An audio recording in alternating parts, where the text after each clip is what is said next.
In a world where progress never sleeps, one company stands out as the driving force behind infrastructure and energy solutions.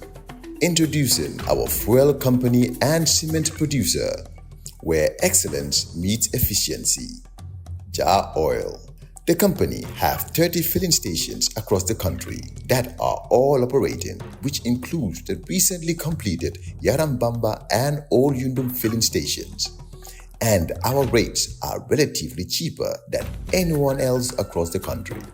Along the years, Jar Oil introduces importation and distribution of cement in their line of business to diversify and strengthen their operations. Are you a cement retailer? At the moment, Jar Oil is the biggest producer and distributor of cement in the country with the most competitive prices in the market.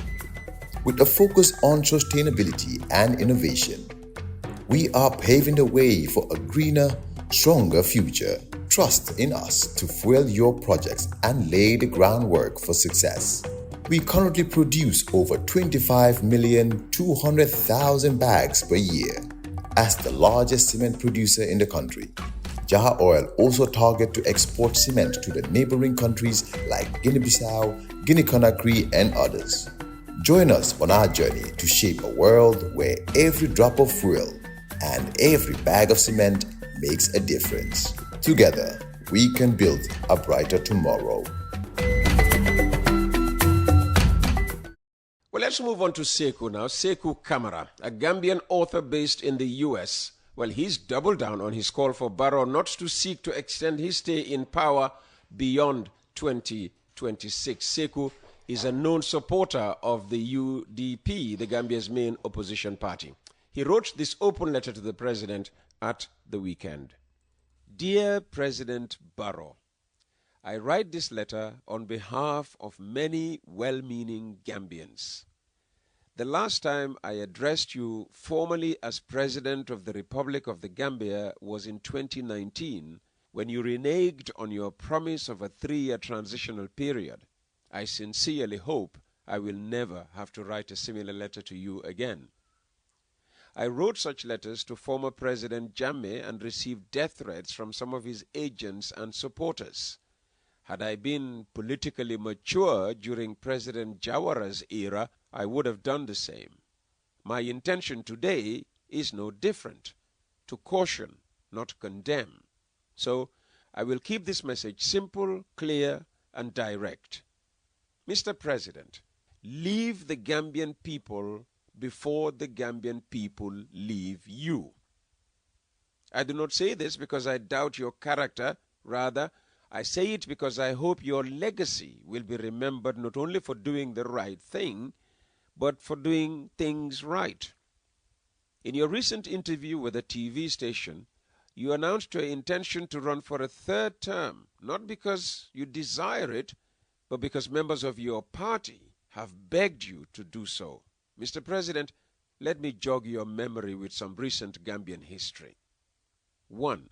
In 1991, some of the same people who knelt and begged President Jawara not to step down later rushed to State House in 1996, crying and pleading with Yahya Jammeh to stay in power after he overthrew Jawara's government post the 2-year transitional period he had set forth with his military junta. 2. Many of the technocrats who drafted decrees and policies that enabled Jammeh's regime stood before the Janneh Commission and the TRRC Commission your government established, claiming they acted under duress. Among them was Edward Singate, Jammeh's co-coupist and former vice president, along with others who now serve in your administration. 3.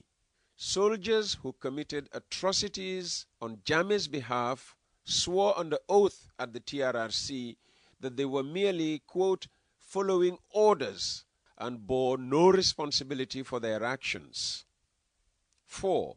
Your own Deputy Speaker, Sidinjai, the same man who swore that over his dead body would your coalition government take office in the Gambia, forcing you to be sworn in on foreign soil in Senegal, now calls Jammeh a dictator and sings your praises. 5. The same citizens who once lined the streets to welcome Jammeh, dancing and singing his praises, lined up again from the airport to your residence to celebrate your return after the 2016 impasse.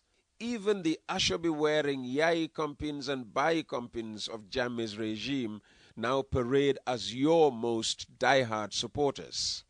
And the musicians, those who composed sweet melody songs and praised Jammeh with every title imaginable, are now busy composing new melodies in your name. Mr. President, I am not recounting these events to say Gambians are bad people or that your supporters are disloyal. No, I am sharing them to warn you. Gambians will support their leader.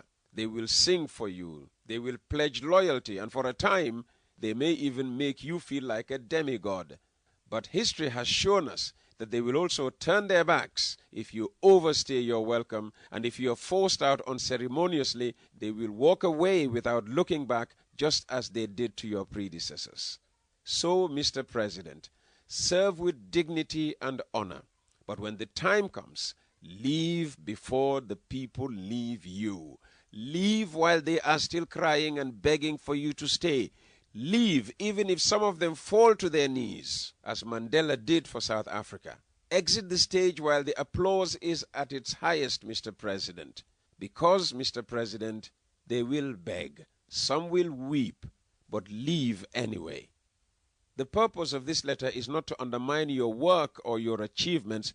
Rather, it is to remind you of the vision you set forward in 2016, of the promises you made to serve no more than 2 terms, and of the history that swallowed the legacies of those who came before you. I know you may be tempted to think that will never be me. You may believe that you will not share the fate of Jawara or Jammeh because your people love you and you are different. But remember, Jawara thought the same, Jammeh thought the same. And recently in Senegal, your brother Macky Sall thought the same. So I write not out of malice or envy, but from a place of duty and love for our country. If my words offend you, blame my imperfect delivery, not my intentions. I truly wish you the best for the remainder of your term. May your fate be different from that of your predecessors. Happy 60th Independence Anniversary, Mr. President. We have a nation to build. God bless the Gambia, and God bless Africa. Affably yours, Saikou Camara. In a world where progress never sleeps, one company stands out as the driving force behind infrastructure and energy solutions. Introducing our fuel company and cement producer, where excellence meets efficiency. Jar Oil. The company have 30 filling stations across the country that are all operating, which includes the recently completed Yarambamba and Old Yundum filling stations. And our rates are relatively cheaper than anyone else across the country. Along the years, Jar Oil introduces importation and distribution of cement in their line of business to diversify and strengthen their operations. Are you a cement retailer?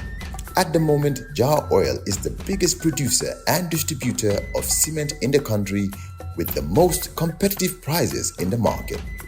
With a focus on sustainability and innovation, we are paving the way for a greener, stronger future. Trust in us to fuel your projects and lay the groundwork for success.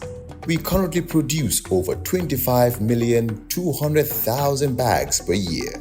As the largest cement producer in the country, Jar Oil also targets to export cement to the neighboring countries like Guinea-Bissau, Guinea-Conakry, and others.